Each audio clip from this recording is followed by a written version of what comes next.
Hey guys, welcome back to TF Hot Rods. I'm Scoop. We're back on Project Fall Truck here. Today we're going to be getting the firewall templated out, get it ready to bead roll. We're going to put our water bulkheads in along with our AC bulkheads. We're also going to mount some remote brake reservoirs for a new master cylinder we're going to install on the truck. So hit that like button, hit the subscribe button, and I'll meet you over on the bench. Let's go. Hey guys, we're over here at the firewall here. We already got our two prick marks set up for where the hinge spring is going to go for the hood. So we're going to put our heater hoses roughly in this location here where these two Sharpie marks are. We decided to go over to our friends at Wolf Aircraft and have them make us up some 4-inch 5/8 stainless tubing with a nice bead on the end of it. That'll give us a nice OE look with these coming through the firewall. It'll kind of give the appearance of a factory heater core. We're going to mount our two AC bulkheads down here in the lower corner. Well, it'll still be visible and not totally hidden. It will keep it out of the way and keep the lines nice and low where we can run them down the frame rail. When it came to mounting these, we decided that we were going to do a removable plate with these welded to them installed from the back side. Again, just to give it that OE heater core type look of not just the tube welded into the firewall. So let's go over to the bench and I'll show you what we got to mount these two.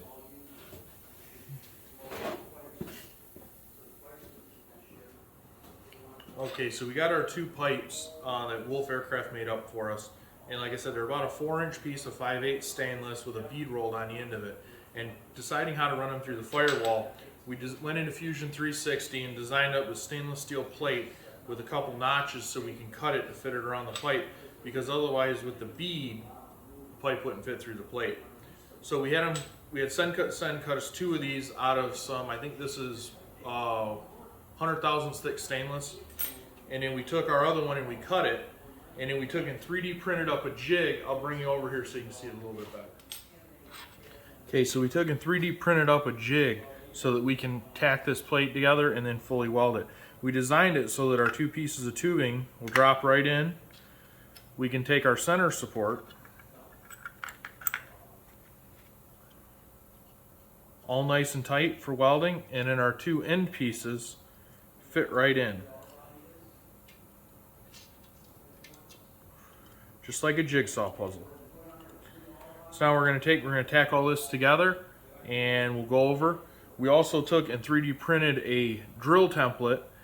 This center hole will line up with the hole in our stainless steel plate, and these two holes here will let us drill an 1/8-inch pilot hole for our 5/8 tubes we're going to go through. We're probably going to go through with roughly a 7/8 or 1-inch drill just to give us a little bit of clearance, again back to that OE type look. And then we'll have one single button head Allen in the center to hold it all together. Once the hoses get in with some hose clamps on it, you'll never see the Allen. So we'll be able to take and drill our holes and get everything lined up. So let's get the TIG welder out and we'll get this all tacked into place.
As you can see, we're a little bit off from where our original marks were, and you can see we now have an extra hole on the firewall here.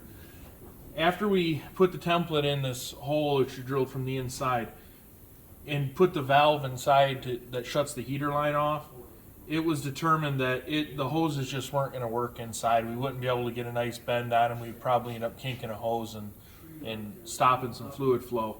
So we decided to move it down over more on the side here in a vertical orientation. And I'll go inside, we'll show you that now we have room to put our heater valve, and the hoses will be nice and free flowing. We won't have any kinks or possible kinks in them. So let's go inside the truck and I'll show you why we did that. Okay, we're inside the truck now, and you can see we have our original hole that we drilled and then our new hole for our new lines. This is going to put the heater hoses about here and here. When we originally did this, this valve needs to go on this outer line, this one right here. There's another line right behind there. Let's see. Camera might be a little shaky because I got to hold it by hand. But so this is going to be our inlet, and this is going to be our outlet of the heater core. So if we put our inlet valve on here, obviously it's not pushed on enough. As you can see, if we line it up, this is our new hole. Our old hole, there is no way we would be able to get a hose on here. We're already using these 90-degree heater hoses, and even then we would be way off. So with this new orientation, once this goes all the way onto the heater core, we'll be able to get right to where we need to go, right there on the firewall. So we're going to take that template, bring it around to the inside, get our holes drilled, and then we can start routing some hose here.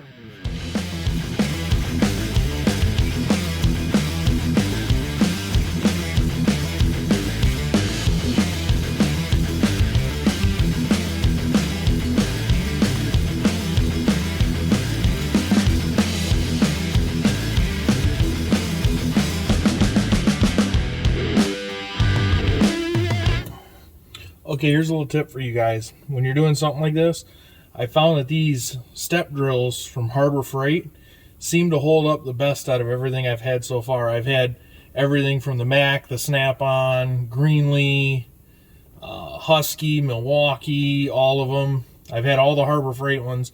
And these ones they sell here, I think these are the Hercules line. They got the spiral flute. They seem to hold up the best out of all of them. Don't go spend the big money on step drills. Go to Harbor Freight and get them. They don't last all that long to begin with, so no sense in wasting extra money. So we're going to go ahead and knock these out to 7/8 or 3/4 actually, and we'll get the line going.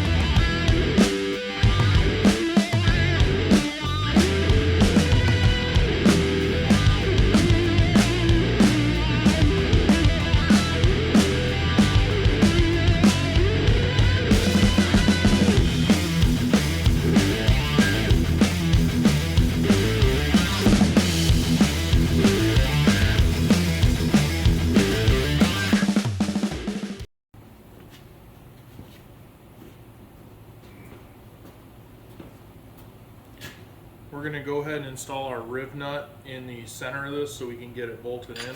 If you guys don't have any of these trays, Home Depot used to sell them. Now you can get them on Amazon, a couple other places. These things are awesome. They interlock, they stack.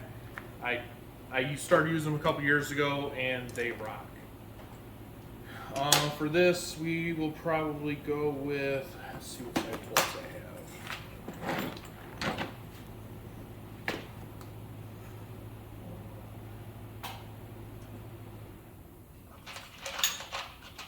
See, a 1024.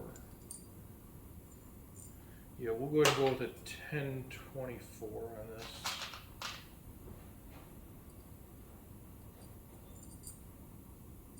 I take that back. We're going to go with the 832. So, find our 832 rib nuts.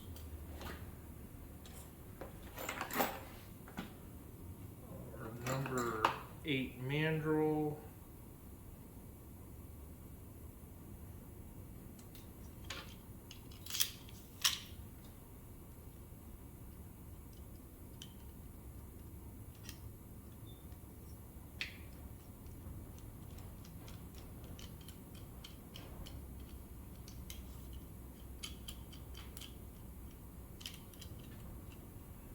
Okay, we'll measure that in a drill bit.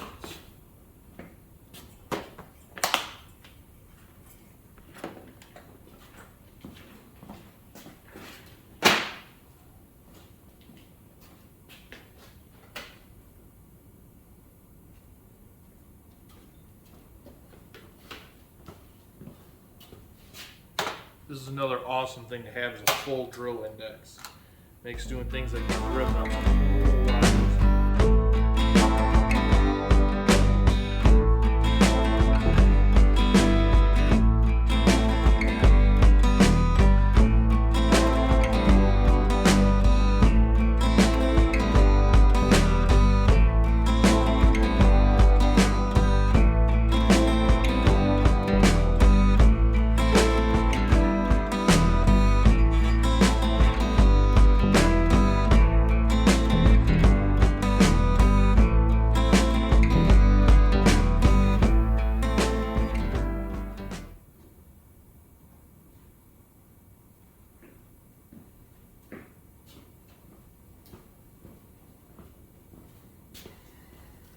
A while back I put in about 200 of these number 8 rib nuts, and I think it messed up my mandrel a little and got a little bend in it. Because ever since then it never wants to come.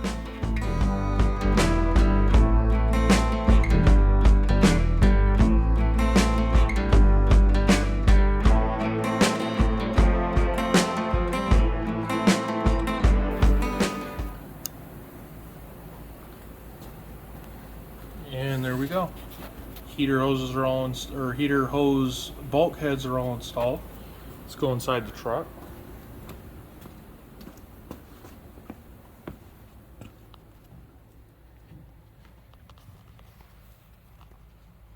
We're all in now. We're just going to take and get the hoses all ran and get that valve mounted, and then next we'll work on our AC lines. We got our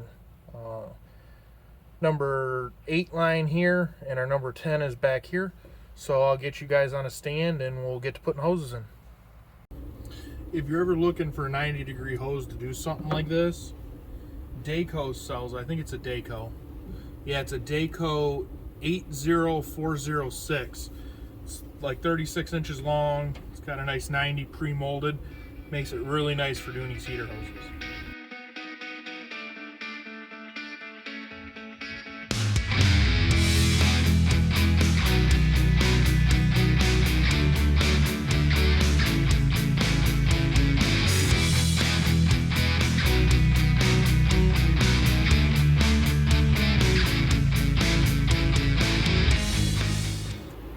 And there we go. Our heater hoses are all finished up inside. Obviously this is all going to have to come apart when we take the firewall off to get it ready to weld. But it's all mocked into place now. We know our hoses are good. They're pretty much cut to fit. This hose is going to get a little more taken off of it when it goes in for the final time. We might trim this 90 up here. It's got a little S going to it. So we'll probably trim these up, make this valve nice and square to the unit so we can try and get our cover. So we can trim that and fit over, cover that up just a little bit. So let's move back. We're going to go now to the brake fluid reservoirs, get those mocked into place so we can know where we're going to have to go around it with the bead roll.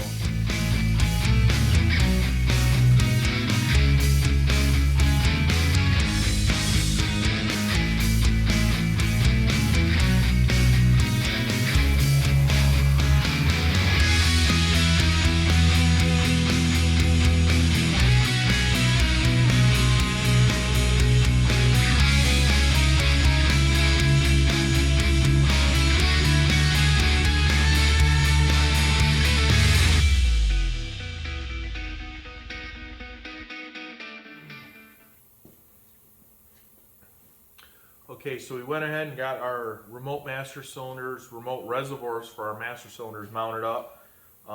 This way you can see I took a Sharpie and drew around them. This is just going to give us a reference when we start laying out our bead rolling lines here in a little bit of where this is going to sit when we have the sheet on the table without having to remount the reservoirs to the firewall. We also finished up our AC lines. I'm going to take you over and do that. You can see here we marked out where our hinges are going to be. Again, these are just rough lines used so that when we do our layout for our bead rolling, we know what to go around. So these lines, they don't need to be perfect. You don't need to get a ruler out. Just draw lines around your components that you're going to be mounting on your firewall, and that way you don't end up running a bead right through where something's mounting or hidden behind it. So from here, You can see we drew this. We're going to go to our friends at Inline Tube and get some stainless AN-3 line and bend up some custom lines to go down the firewall here. So this will just give us a reference point of where our lines are going to go down to our master cylinder mounted on the frame. We picked up these reservoirs from Willwood along with the bracket. Going to take you around the other side. We'll look at, we've mounted the AC lines. We'll look at that next.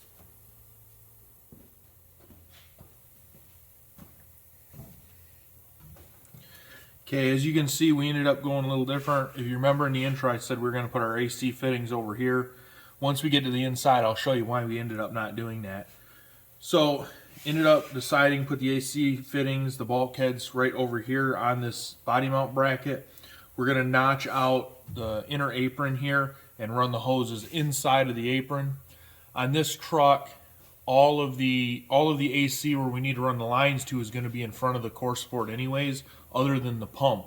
So there was really no reason to run the lines through the engine compartment, just to have them in the way. So we'll have our heater hoses run into the motor and our AC lines. Depending on how, once we start finishing these inner liners and filling all the holes, we may make a little cover to go over this. It's just going to kind of depend how it looks. On this particular job, not so much worried about hiding everything, of just making it look clean, simple, and almost original. Not totally original, but make it look like something that could have been back in the 50s and 60s. So we'll go inside. I'll show you why we ended up having to move those and show you what we did with all our hoses. Okay, we're inside the truck now. You can see we got our heater hoses all mocked up in place. Again, nothing has clamps on it. It's all going to have to come back out. We got our AC lines all cut, fitted. We got our bulkheads mounted. And then you can see it's a little tight. We got our dash 10 up behind everything there. And in our dash 6 right there going into the valve. So we're going to go ahead now, get the firewall removed from the truck, get it over on the bench, and start laying out all the bead roll pattern. Gonna get some templates out and see what we can make this thing look like. Real quick before we go back outside to pull the firewall, I thought I'd throw the kick panel in here and show you guys how those lines will look. Again, it's not perfect. It is covering up a little bit of the kick panel, but from a distance you can still see the logo and the shape of the panel. So we'll probably end up making some sort of a cover to cover these lines once we're all back together and we start doing the carpeting inside the truck. So let's get back out. Okay, we got the firewall out of the truck, got it over here onto the table. Gonna start laying out our bead rolling pattern. For this firewall, after doing some thinking, I think we're gonna do two separate inset, or actually in this case, they're gonna be outset panels.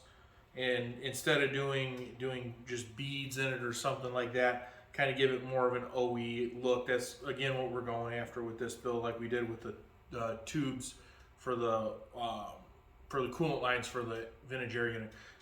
So we're going to do two shapes. Again, like we talked about in the truck, we're going to go around the master fluid reservoirs. We're not going to do anything over on the driver's side here in between the fluid reservoir and the lines and the hinge. It'll just get too cluttered if we try and do any kind of rolling on that side. So I'm going to set you up so you can get an overhead shot here. We're going to go ahead and get this all laid out, and then we'll move on to the bead roller and get it rolled.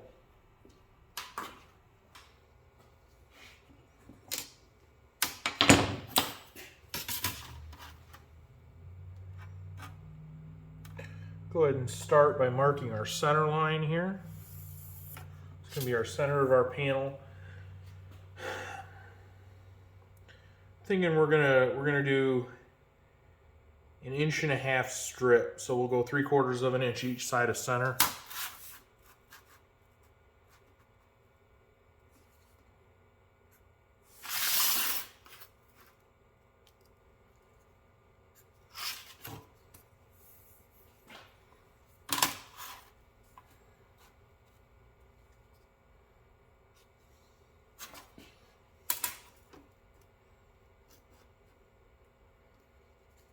The layout doesn't have to be 100% perfect. Once it's in the vehicle with all the everything mounted, the engine in there, you know, if your center bead is is 1 3/8 or something like that. If it's not perfect, you're never going to notice. So go ahead and draw the inside lines there of our shapes. And then from the top and bottom in this, what we're going to do is we're just going to go ahead and go with the width of this ruler. So 2 inch. Do 2 inches from the top. Just lay that right like that.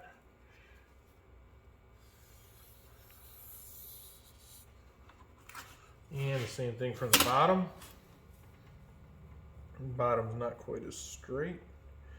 Remember, we still have to finish the bottom when we do our trans tunnel. So we're not going to be too worried about the bottom of it being exactly straight.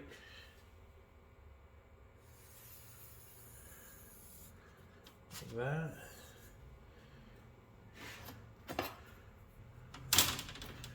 And then let's just start making some references here from the outside edge. So our hinge is going to be roughly right there. We'll go 4 inches from the outside on this side.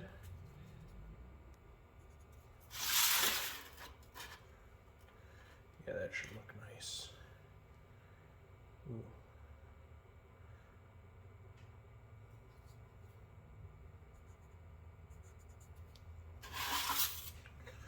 Four inches there, and then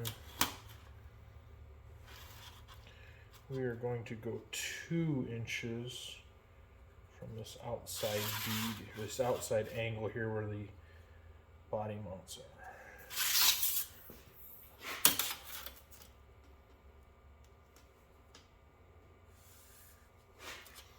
Trying out these new Sharpies. These are the new Sharpie Pro. They seem to be working pretty good. This is about the second time I've used this particular one, and it seems to be holding up quite nicely. Okay, so we got that side. We still got to do our radiuses. We'll come over here. And we're roughly 1 inch. So we'll come roughly 1 inch from the side of that. And then we will square these lines up here.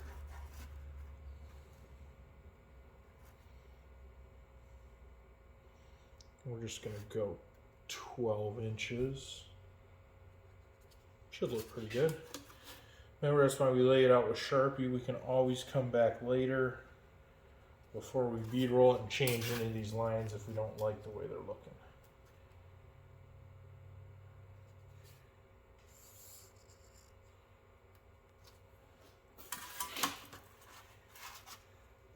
Okay.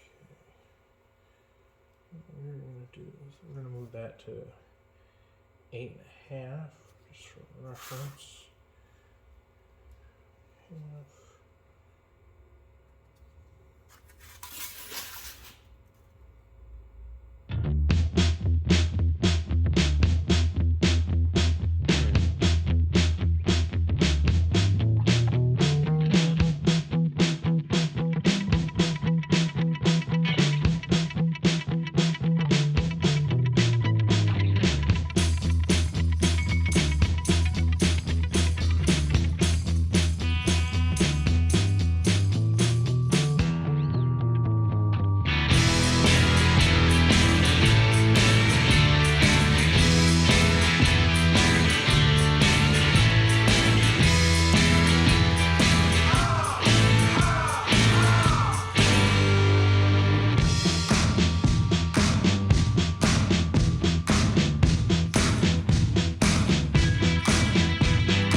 Here, as you can see, we got a little bit of warpage.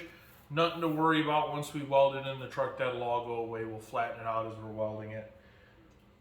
So on the next episode, we'll take and get it welded in the truck.